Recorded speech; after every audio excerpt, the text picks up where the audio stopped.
अभिव्यक्ति की स्वतंत्रता वन वे ट्रैफिक नहीं है। अभिव्यक्ति की स्वतंत्रता वन वे ट्रैफिक हो नहीं सकता।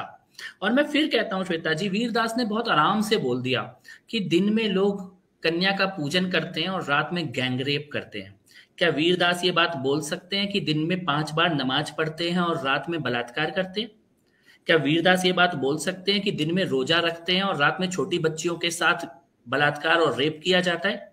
बोल सकते? अभिव्यक्ति की आजादी है तो पूरी दिखाइए ना, अभिव्यक्ति की आजादी तो बोलिए लाइन भी। अगर मैं जानना चाहूं कपिल जी की कपिल मिश्रा किस भारत से आते हैं? मैं उस भारत से आता हूं जिसको स्वाभिमान है अपने इतिहास पर। मैं उस भारत से आता हूं जिसको भरोसा है अपने भविष्य पर। मैं उस भारत से आता हूं जो गर्व के साथ दुनिया के बड़े बड़े आकाओं के सामने आंख से आंख मिलाकर खड़ा है।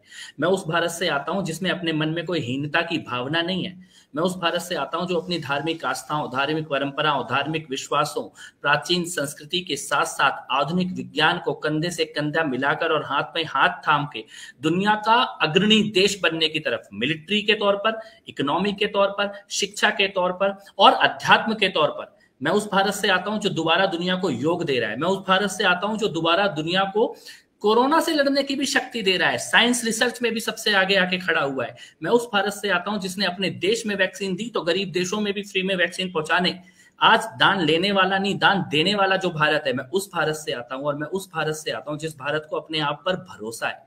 ये वो भारत नहीं है जो कभी थर्ड वर्ल्ड कंट्री में गिना जाता था।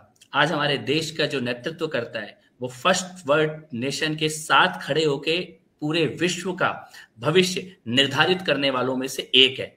और एक गर्व गर्व करने वाला प्राउड इंडियन वो भारत है। और मुझे लगता है कि इस देश के ज्यादातर लोग उसी भारत से अपने आप को जुड़ा हुआ महसूस करते हैं। बहुत बहुत शुक्रिया कपिल मिश्रा।